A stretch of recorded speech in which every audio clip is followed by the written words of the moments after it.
Assalamualaikum warahmatullahi wabarakatuh. Kita minta kepada Allah dianugerahkan keistiqomahan, istiqomah dalam semua amal-amal kebajikan, baik istiqomah dalam perkara yang fardu ain seperti sholat berjamaah, ya, termasuk juga istiqomah dalam menghadiri majelis ta'lim. Karena apa? Keistiqomahan ini penting.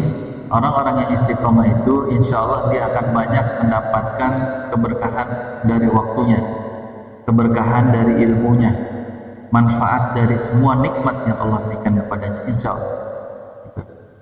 Nah, malam hari ini kita akan membahas kitab Aqidatul Awam lanjutan, yaitu bait yang ke-14 sampai 20. Poinnya akan membahas tentang mengenal para nabi dan rasul yang diutus oleh Allah Subhanahu wa Ta'ala. Nah, bait yang ke-14 bunyinya wal mustahilu bitu kulli wajib, dan sifat mustahil adalah lawan dari sifat wajib. Fahfaz lim khamsina bihukmin wajib, maka ya menghafalkan 50 sifat itu sebagai ketentuan yang wajib.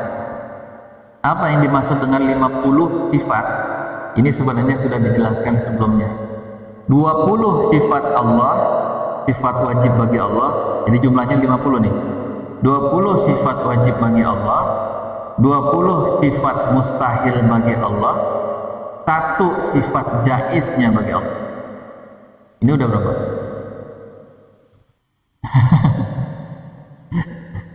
Dihitung ya. Jadi ada 20 sifat bagi Allah, kemudian 20 sifat mustahil bagi Allah, ada 40 kan? 1 sifat jaiz Allah, kemudian 4 sifat wajib bagi Rasul, 4 sifat mustahil bagi Rasul, 1 sifat jaiz bagi Rasul. Itu udah kita bahas ya, sifat wajibnya Allah, sifat dimulai dari wujud kita baka yang 20 dia. Mana sifat mustahil ya kebalikannya. Kalau misalnya contohnya Allah berdiri sendiri, mustahil Allah bergantung kepada makhluk. Qiyamuhu bi nafsihi, sifat Allah berdiri dengan sendirinya. Artinya mustahil bagi Allah bergantung kepada yang lain. Jadi kebalikannya. Di situ. Kemudian yang ke-15 tafsilu, adapun rincian khamsatin dari ya wa isrin, dari 25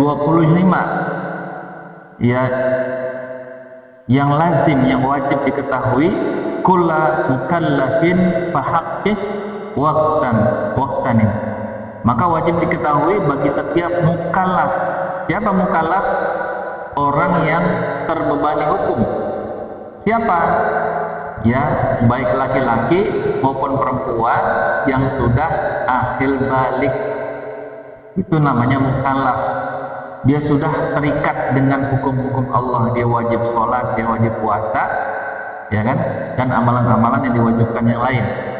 Maka bagi setiap mukallaf, orang yang sudah akalnya sempurna, dia sudah dibebankan kewajiban, dia mesti mengetahui ya yang wajib di antara 25 nabi dan rasul.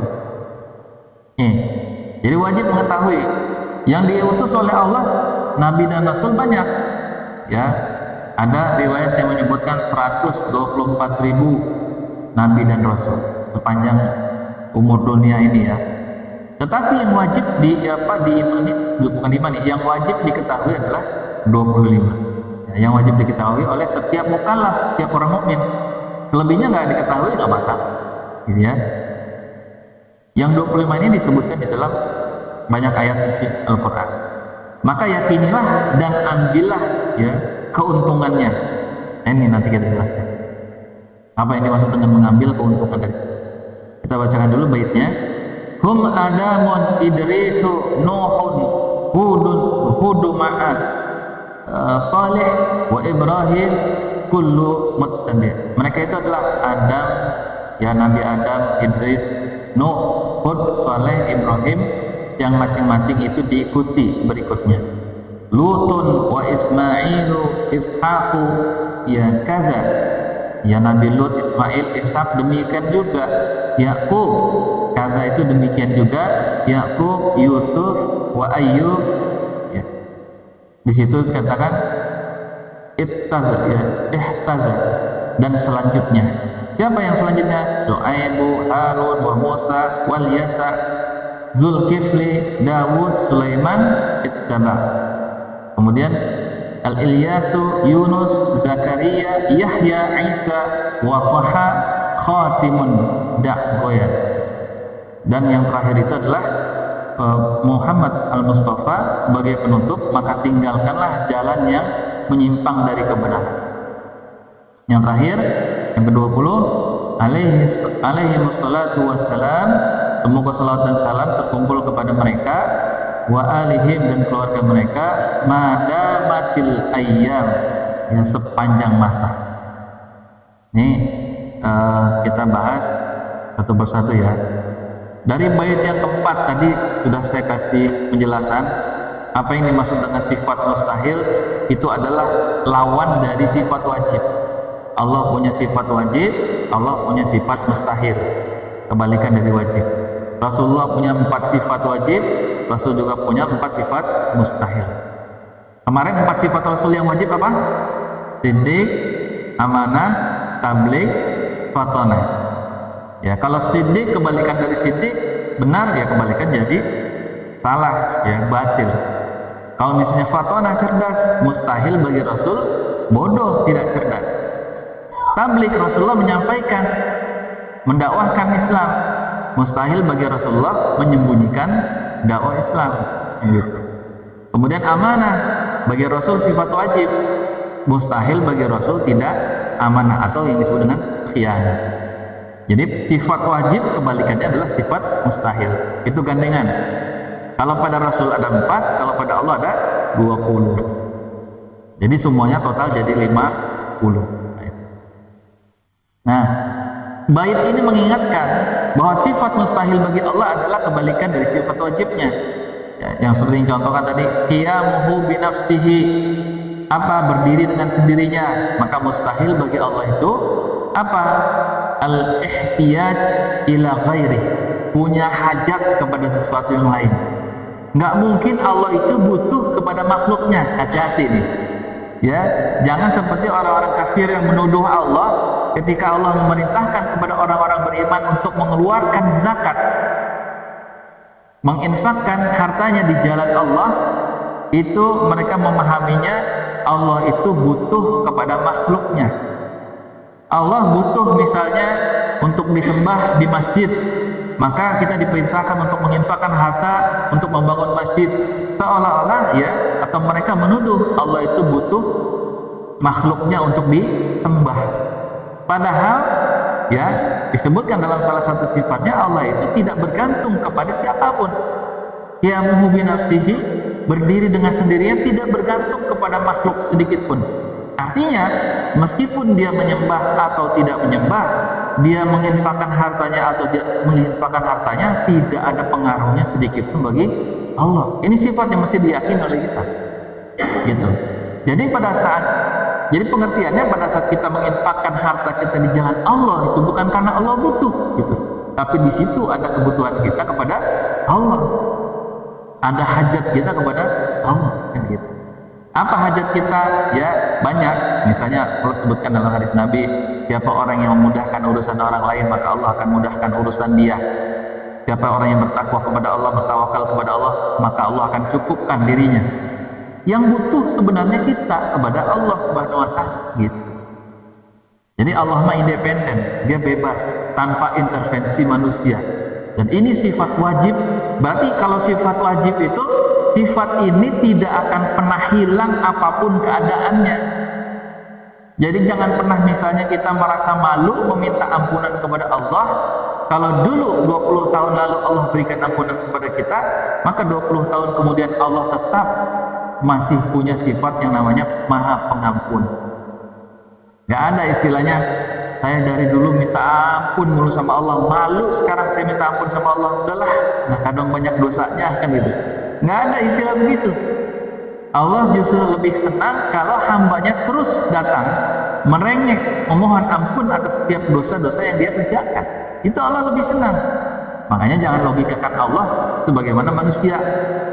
Allah makin banyak diminta makin senang. Gitu.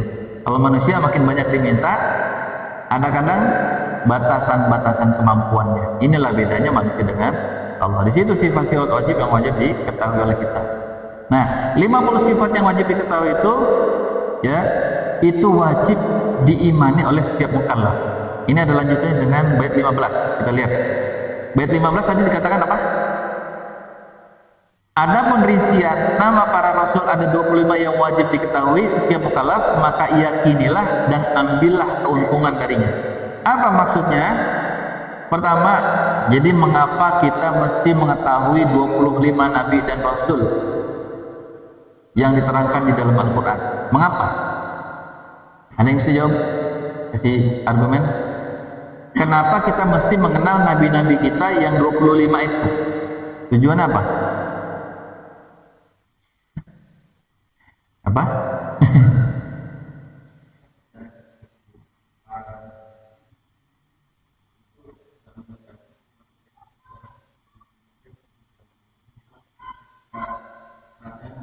Ya, betul. Untuk dijadikan teladan. Ya, masuk.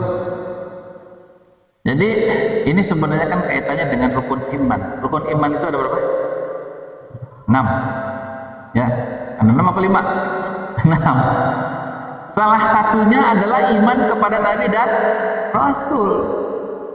Ya, iman kepada Nabi dan Rasul. Makanya bagaimana mungkin kita mengimani Nabi dan Rasul kalau kita tidak mengenal para Nabi dan Rasul yang diutus oleh Allah, gitu.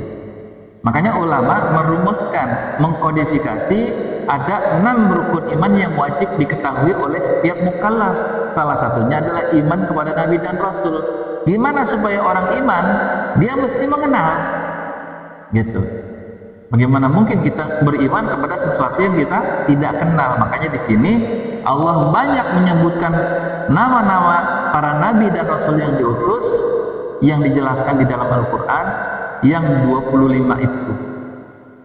Selebihnya nabi-nabi yang lain tidak disebutkan atau tidak diwajibkan.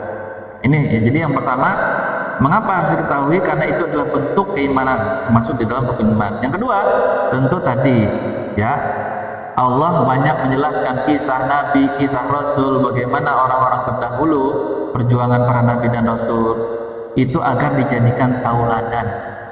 Tauladan apa saja yang dialami oleh Rasul itu adalah tauladan buat kita. Wabil khusus ya, karena kita tahu para Nabi dan Rasul itu ditugasin untuk apa? Mendakwahkan ajaran yang dibawa, yang diutus oleh Allah Subhanahu Wa Taala kepada mereka. Mengajak manusia kepada jalan yang lurus yang disebut dengan siratal mustaqim, di mana di jalan lurus itu ada iblis yang berusaha menghalangi manusia dari jalan itu. Iblis yang lewat bala tentaranya ada dari kalangan jin dan manusia, ya, berusaha menghalangi manusia dari jalan Allah, sehingga para nabi dan rasul menghadapi kaumnya dengan penuh apa misalnya kesabaran, keikhlasan, keyakinan. Ini semua jadi tauladan. Ya, kita kalau misalnya mungkin pernah mengeluh dengan penyakit kita ingat tentang kisah siapa? Nabi Ayub. Akhirnya dengan mengingat kisah Nabi Ayub, tumbuhlah rasa kesabaran dalam diri kita. Oh, ternyata penyakit kita belum seberapa dibandingkan dengan Nabi. Ada orang bilang, ya saya tadi baru ngobrol sama bapak saya. Beliau kan ya kadang-kadang suka keluar lah kata-kata keluhan. Penyakit gue bisa sembuh gak sih? Kan gitu. Kok lama banget sembuhnya? Kata bapak. Saya bilangin, Pak, ada yang penyakitnya lebih parah dari bapak. Siapa? Nabi Ayub. Tahu bapak? Tahu. Penyakitnya itu sampai ditumbuhi belatung dagingnya. Dan itu berlangsung selama dalam satu riwayat 18 tahun. Ini bapak baru 8 bulan ngalamin stroke. Nabi Ayub 18 tahun tangannya penuh dengan belatung, ditinggal sama orang-orang terdekatnya, keluarganya wafat semua, tinggal istrinya yang menemani. Terus beliau bilang, yaitu ke Nabi. Memang Nabi Ayub itu adalah Nabi, Tapi Nabi Ayub adalah manusia yang bisa merasakan sakit, bisa juga merasakan sedih, bisa juga merasakan tekanan secara batinnya, gitu. Saya jelaskan bedanya Nabi sama kita cuma satu, Pak. Nabi mah dikasih wahyu, kita enggak. Selebihnya urusan keimanan kita yang ngolah, kesabaran kita yang nahan, keridhaan ditimpa musibah oleh Allah kita yang merasakan. Sama Nabi juga. Gitu. Jadi bukan berarti misalnya Nabi pasti ridho, Nabi pasti ikhlas. Nggak mungkin Nabi tidak ridho dan tidak ikhlas. Sehingga kita manusia biasa bisa saja dong tidak ridho dan tidak ikhlas. Enggak. Dari sisi manusia, kemarin kita sudah bahas, ada yang disebut dengan sifat jaiznya bagi para nabi dan rasul. Nabi dan rasul bisa saja sakit, ya kan? Bisa saja mereka menderita, ditekan oleh musuh, ya kan? Menangis, yang disebut dengan jibiliyah dan gairah jibiliyah kalau masih ingat. Secara manusia biasa sama para nabi dan rasul seperti itu. Akhirnya setelah saya jelaskan begitu baru paham, ya pelan-pelan orang sakit itu butuh ditumbuhkan keyakinannya. Caranya tadi kita angkat salah satu kisah nabi dan rasul yang mengalami yang kondisinya jauh lebih parah. Tujuannya adalah tadi seperti kata Pak Mawardi, untuk kita ambil tauladan. Ternyata ya Nabi dan Rasul itu menunjukkan bahwa siapa orang yang ridho, siapa orang yang ikhlas, Allah pasti akan turunkan rahmatnya, pasti Allah berikan ampunan kepada mereka. Ternyata betul, Nabi Ayub setelah 18 tahun Allah sembuhkan dia, kembalikan kembali hartanya, diberikan lagi kemudian anak keturunan yang banyak. Karena apa? Buah dari kesabaran. Itu yang ketiga, mengapa harus diketahui? Kita ingin mengambil hikmah dari kisah-kisah mereka. Setiap rasul memiliki kisah dan perjuangan yang penuh dengan pelajaran. Kisah itu dapat ditemukan di dalam Al-Quran dan hadis, dan hikmahnya bisa kita ambil. Kita nggak perlu misalnya menyaksikan langsung bagaimana penderitaan para nabi dan rasul. Kita bisa baca di dalam keterangan Al-Quran atau hadis-hadis yang menceritakan tentang kisah hidup mereka, ya, sehingga kita bisa mengambil pelajaran buat kita, Pak, karena dia bagian dari rukun iman yang 6. Buat kita, kisah yang Allah sebutkan di dalam Al-Quran itu mustahil kisah yang tidak nyata. Semua kisah yang pasti terjadi di masa lalu, ya, yang dijelaskan di dalam Al-Quran adalah kisah yang pasti terjadi di masa lalu, sehingga kita ambil sebagai pelajaran dalam hidup kita. Dan yang keempat, ya, kita meyakini bahwa setiap nabi yang diutus oleh Allah Subhanahu wa taala itu, mereka itu adalah orang-orang yang sudah mendapatkan tugas khusus mengemban misi dakwah secara universal, wabil khusus Nabi kita Nabi Muhammad SAW. Kalau nabi-nabi sebelumnya kan hanya untuk kaumnya, ya, tapi Nabi kita Muhammad SAW diutus untuk seluruh umat manusia. Maka hikmah yang mesti diambil apa? Ya, kalau Rasulullah itu berdakwah, mendakwahkan Islam, maka kita pun umat Islam harus mendakwahkan Islam, mengajarkan Islam kepada siapa? Seluruh kaum muslimin, istri kita, anak kita, tetangga kita, saudara kita. Kita di sini ngaji ya dalam rangka memahami itu, memahami perkara agama. Ya, saya duduk di sini ya dalam rangka melanjutkan tugas para nabi dan rasul, lebih khusus nabi kita Nabi Muhammad. Ya, apa pesan beliau? Balighu anni walau ayat. Sampaikanlah dariku walaupun satu ayat yang kamu ketahui. Nah, makanya kita ngaji kita ya supaya tahu ayat-ayat yang dijelaskan.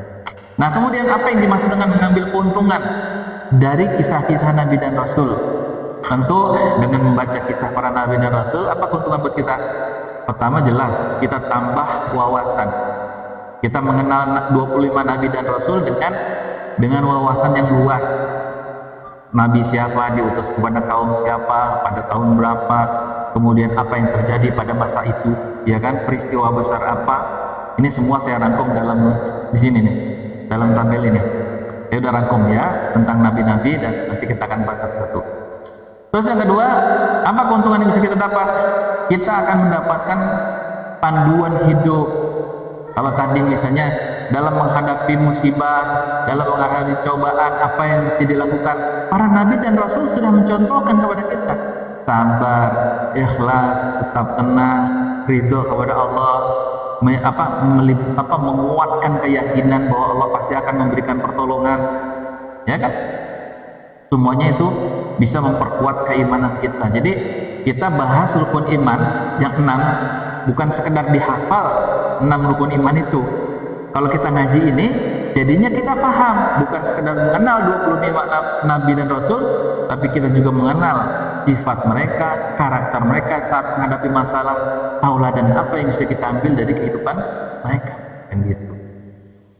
Kemudian yang ketiga, keuntungannya tentu ya, ini akan menguatkan hubungan kita kepada Allah Subhanahu wa Ta'ala. Dengan meyakini tugas-tugas para nabi dan rasul yang berat, termasuk nabi kita Nabi Muhammad SAW dengan tugas yang berat, maka kita akan merasakan Islam ini sebagai amanah yang luar biasa berat, yang harus kita emban, harus kita jaga, harus kita perjuangkan. Sehingga orang muslim yang mengetahui tentang perkara ini, dia tidak akan diam ketika melihat adanya kemungkaran. Dia tidak akan diam ketika melihat ada ya ajaran-ajaran Islam yang tidak diterapkan. Gitu. Dia pasti akan merasa ini kondisi yang tidak sesuai dengan keinginan Rasulullah yang dulu dengan berdarah-darah, ya kan, di Taif sampai dilempari dengan batu, giginya, kakinya berdarah. Coba buat apa? Ngebela agama ini, ngebela amanat ini, Islam, gitu. Sehingga hari ini kita sudah beriman, ya semakin tambah lagi kekuatan keimanan kita bahwa kita sedang mengemban amanah yang besar, yaitu Islam itu sendiri.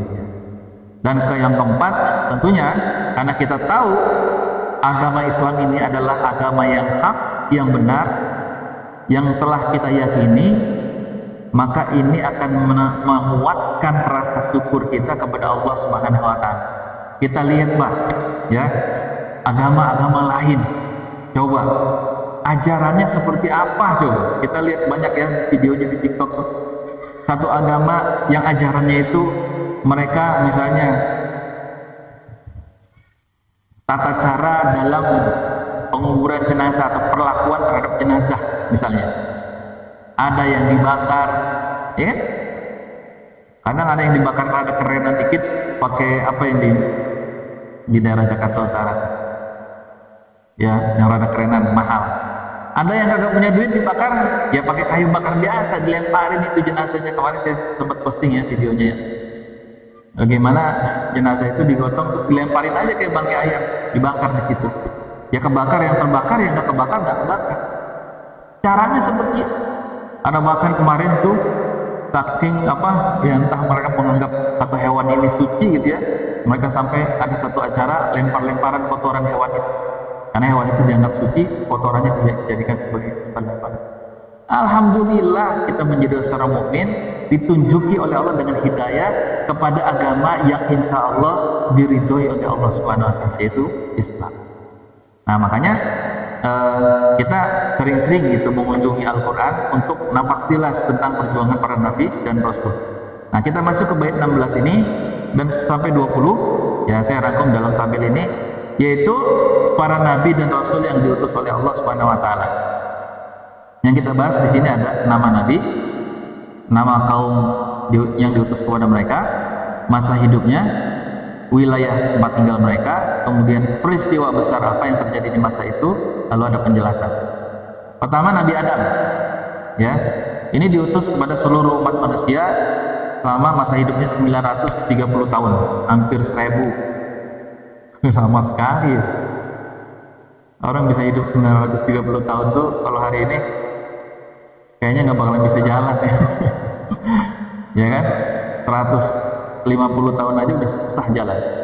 Tapi zaman dulu ya beda lah, ya, umat terdahulu tuh umurnya panjang-panjang dan diberikan kesehatan yang juga stamina-nya kuat. Beda secara fisik. Wilayahnya adalah wilayah Babilonia. Babilonia itu termasuk wilayah ya, di Palestina ya. Terus peristiwa besar ya tentunya yang terjadi ketika itu adalah peristiwa penciptaan manusia, kisah diusirnya manusia dari surga, termasuk juga iblis ya, diusir dari surga. Nah, Nabi Adam adalah manusia pertama yang diciptakan dari tanah. Beliau diberikan tugas sebagai khalifah di muka bumi ini untuk melanjutkan keturunan manusia. Itu yang pertama. Jadi kita meyakini nggak ada manusia pertama selain Nabi Adam. Jadi kalau ada yang mengatakan ada manusia pertama yang berasal dari keturunan monyet gitu ya, ya mungkin dia gitu. Kalau umat Islam tidak meyakini bahwa manusia itu berasal dari monyet, dari kera. Nggak meyakini teori evolusinya Darwin. Jadi jangan pernah meyakini karena ada kemiripan dengan monyet, ya, dianggapnya evolusi ini dari monyet jadi manusia. Nggak ada, gitu ya. Kemudian ada Nabi Idris, juga sama di Babilonia, 365 tahun, lebih cepat ya. Nabi Idris diangkat ke langit oleh Allah Subhanahu wa taala.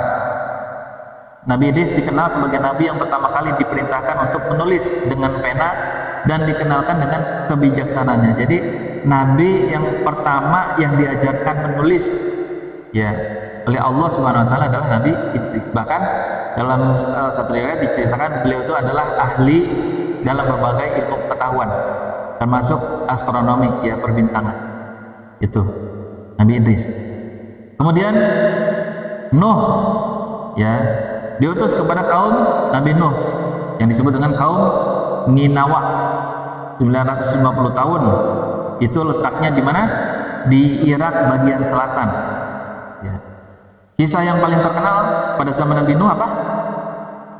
Kisah yang terkenal banjir ya, banjir bandang yang sangat besar. Nah, itu adalah bentuk azab dari Allah Subhanahu wa taala kepada kaumnya yang tidak mau beriman. Kemudian Hud, kaum diutus kepada kaum apa? Nabi Hud kepada kaum Ad, 472 tahun lamanya. Nah, di sini di mana tempatnya? Di Hadramaut. Hadramaut di mana? Yaman ya.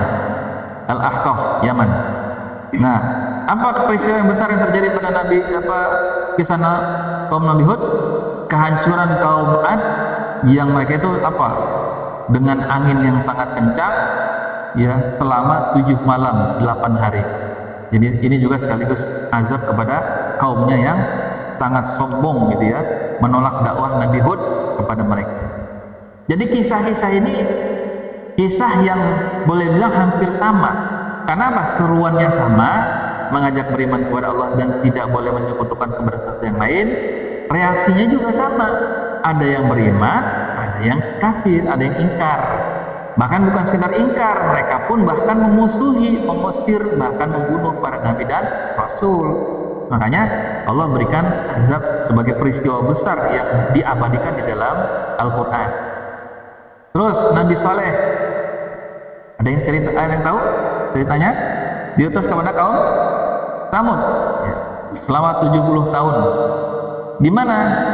Dia antara ya Al-Hijr, antara Madinah dan wilayah Syam. Jadi ke wilayah utara. Kalau Nabi Saleh 70 tahun berlangsungnya ya. Berlangsung 70 tahun memimpin kaum ya antara Madinah dengan wilayah Syam. Apa peristiwa besar Nabi Saleh? Ya, orang-orang kaumnya itu menuntut mukjizat.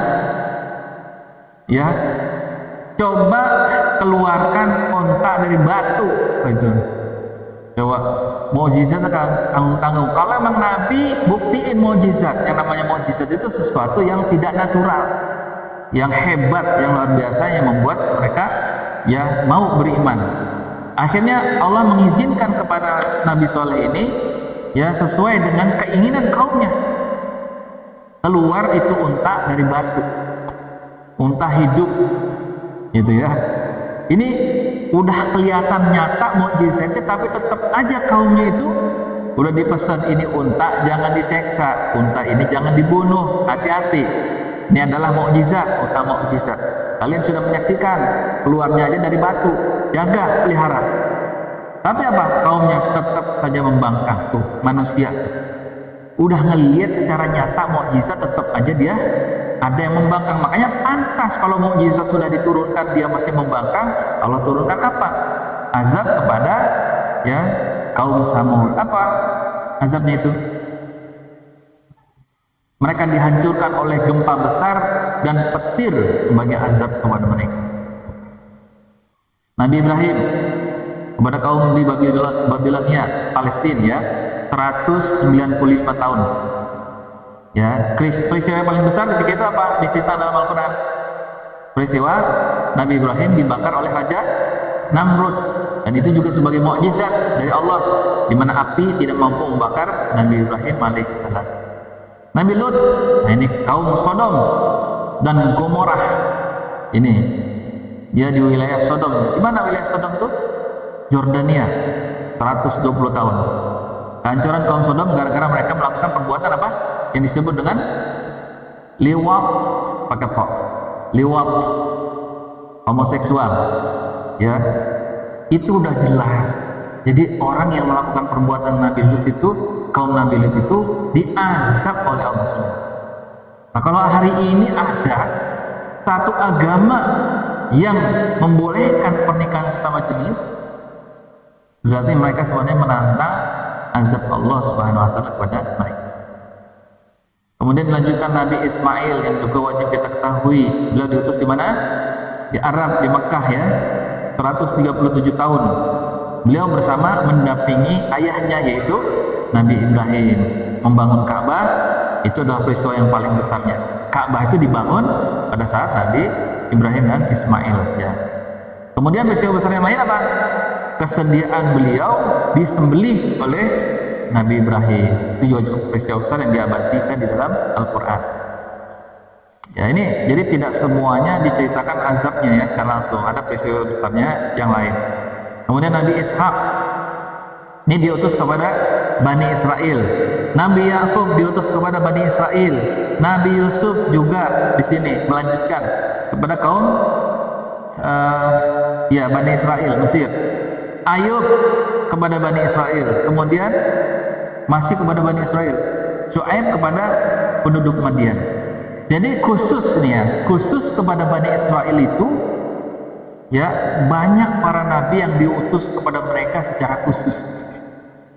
Inilah yang kemudian disebutkan di dalam sabdanya Rasulullah sallallahu alaihi wasallam, kanat banu Israila tasusuhumul anbiya kullama halakan nabiyyu khalafahu nabi.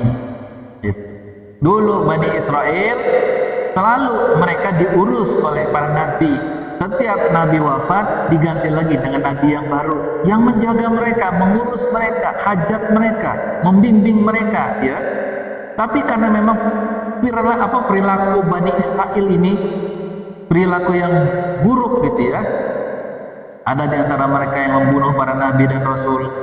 Maka Allah kemudian ya ada di antara mereka yang diazab, ada yang menjadi kera gitu ya. Dan macam-macam tuh azab buat orang-orang Bani Israel. Ya. Nabi Syuaib kepada kaum Madian 258 tahun, letaknya di Hijaz, di wilayah Syam. Jadi banyak di wilayah Timur Tengah ya para nabi dan rasul. Nggak ada di Indonesia. Nggak ada di Indonesia. Karena manusia waktu itu ya mungkin ya masih terpusat di sana, belum tersebar ke seluruh dunia. Ya.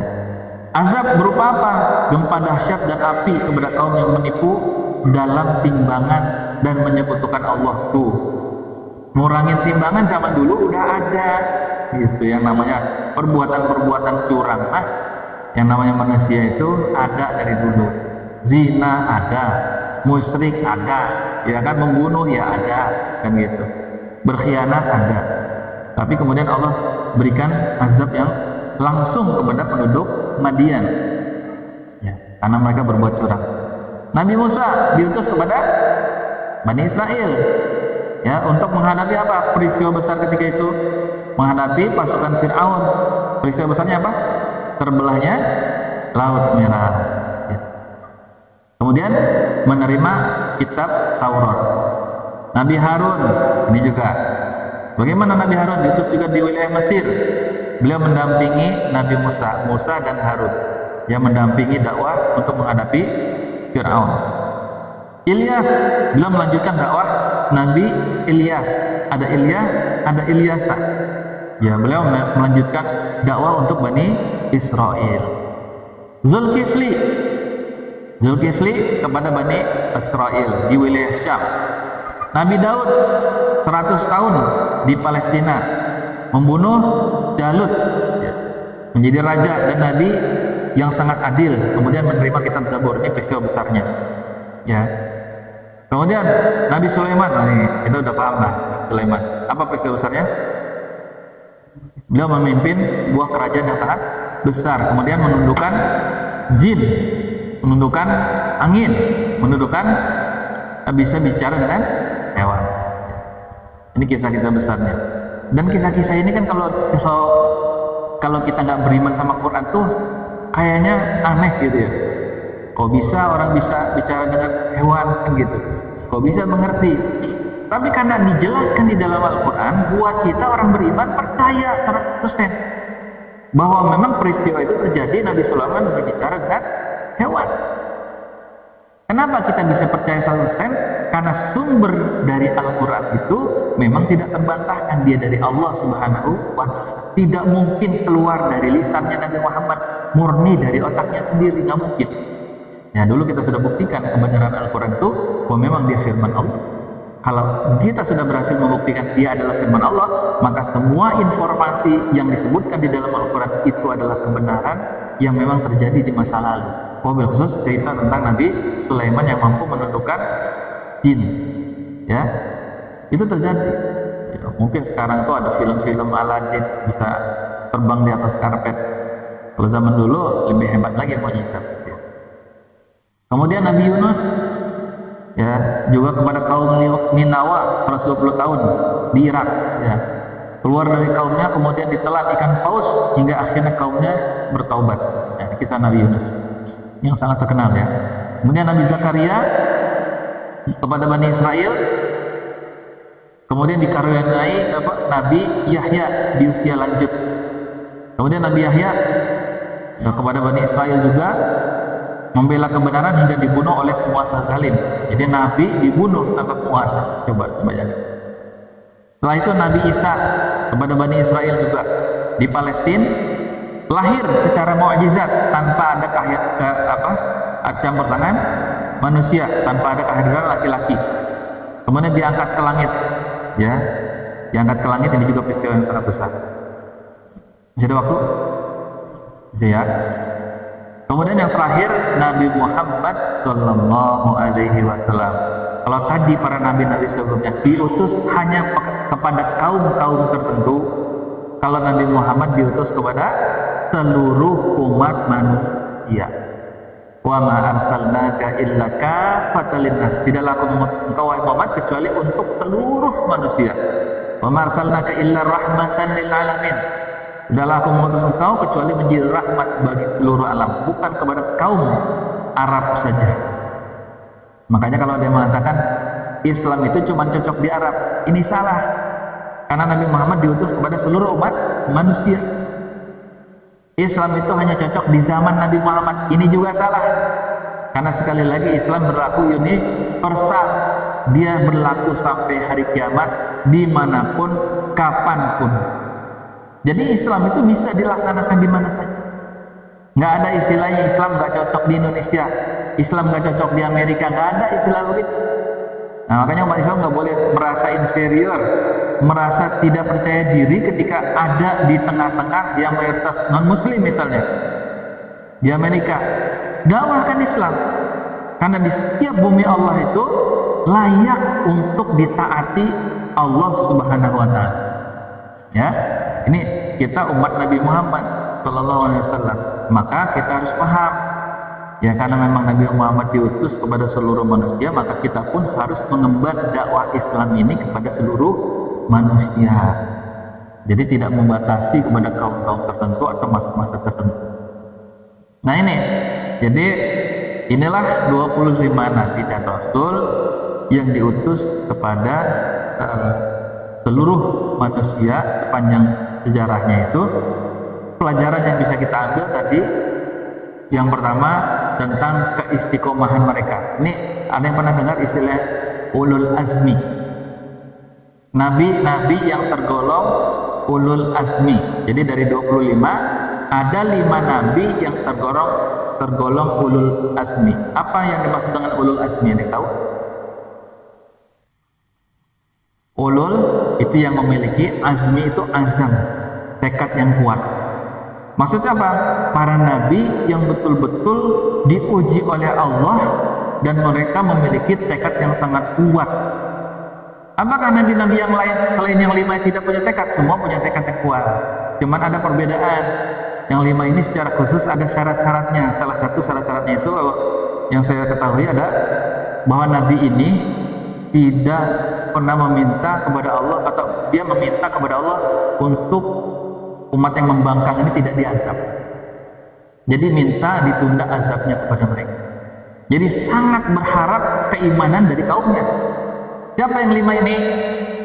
Ya, ada Nabi Musa, ada Nabi Isa, ada Nabi Muhammad, ada Nabi Ibrahim, kemudian ada Nabi siapa di sini? Yang 5 itu. Kalau saya lihat di sini. Nabi Nuh. Ya. Ada 5 nabi secara khusus yang digolongkan sebagai ulul azmi. Ya, mereka sangat menginginkan agar kaumnya itu beriman. Cobaan buat mereka berat. Semua para nabi seperti sabda Rasulullah, siapa yang paling berat ujiannya? Ujian paling berat itu adalah para nabi. Semua nabi pasti ujiannya berat. Makanya Allah sengaja kutip kisah-kisah mereka di dalam Al-Quran. Tujuannya ya adalah untuk kita ambil pelajaran umat Islam ini, bahwa tidak ada yang pernah menang melawan Allah. Nih konsepnya, tidak ada yang pernah melawan Allah. Kalau hari ini ada misalnya orang-orang kafir yang menzalimi umat Islam, mengalahkan kaum muslimin, pada hakikatnya mereka nanti kelak akan dikalahkan oleh Allah. Pasti itu. Kemenangan bagi orang-orang yang beriman itu juga pasti. Karena apa? Nabi dan Rasul yang dizalimi, yang didustai oleh kaumnya, pada akhirnya mereka mendapatkan kemenangan dari Allah, diselamatkan dari azabnya Allah Subhanahu wa Ta'ala. Ini pelajarannya. Yang ketiga, bahwa siapapun yang mengikuti Nabi dan Rasul sudah pasti mereka akan beruntung. Pasti. Baik diselamatkan dari azabnya ya yang ditimpakan kepada kaumnya, ataupun nanti ketika di akhirat mereka akan dikumpulkan bersama dengan para nabinya, dan Rasulullah akan menjadi saksi atas seluruh kaum muslimin gitu. Jadi nanti para nabi akan dibangkitkan bersama dengan kaum-kaumnya. Umat Islam juga akan dibangkitkan bersama pimpinan kaumnya. Siapa? Nabi Muhammad SAW. Nah, nanti di sana mana yang diakui oleh Rasulullah dan mana yang tidak, ya kelihatan dari apa?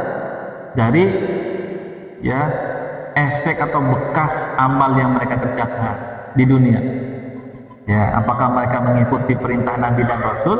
Kalau mengikuti perintah Nabi dan Rasul, sudah pasti mereka akan digolongkan dengan para Nabi dan Rasul. Makanya hati-hati nih, kita harus hati-hati dengan hadis-hadis yang bunyinya misalnya laisa ummati atau bukanlah umatku. Hati-hati itu dengan hadis-hadis yang bunyinya kayak gitu. Bukanlah golonganku. Ada kan hadis-hadis yang bunyinya seperti itu? Siapa? Kita pelajarin tuh, ada banyak hadis-hadis yang bunyinya seperti itu. Bukanlah umatku, misalnya orang yang bangun di pagi hari kemudian hanya memikirkan urusan-urusan dunia, syahwatnya hanya kepada urusan dunia ya. Atau misalnya orang-orang yang mengambil selendangnya Allah. Dalam satu hadis ada 3 golongan yang tidak akan dilihat oleh Allah nanti di hari kiamat. Siapa? Orang yang mengambil selendangnya Allah. Selendangnya Allah adalah kesombongan, kainnya itu adalah ya kebesarannya Allah. Selendangnya Allah, artinya orang yang punya sifat sombong ini akan ditengok oleh Allah. Yang kedua siapa? Orang yang ragu terhadap perintah Allah. Allah memerintahkan, dia ragu terhadap perintah Allah. Apa maksudnya orang yang ragu terhadap perintah Allah? Ada yang tahu? Ragu terhadap perintah Allah maksudnya apa? Nggak percaya? Bukan. Tidak yakin bagaimana? Apa yang tidak diyakini terhadap perintah Allah? Jadi yang dimaksud orang yang ragu terhadap perintah Allah itu bukan ragu-ragu melaksanakannya, tapi ragu dari hikmah kebaikan yang akan muncul dari perintah Allah itu. Bahwa setiap perintah Allah itu pasti ada hikmah kebaikan di dalamnya. Pasti di dalamnya ada kebijaksanaan Allah. Setiap syariat Islam yang diperintahkan itu pasti akan mendatangkan kebaikan.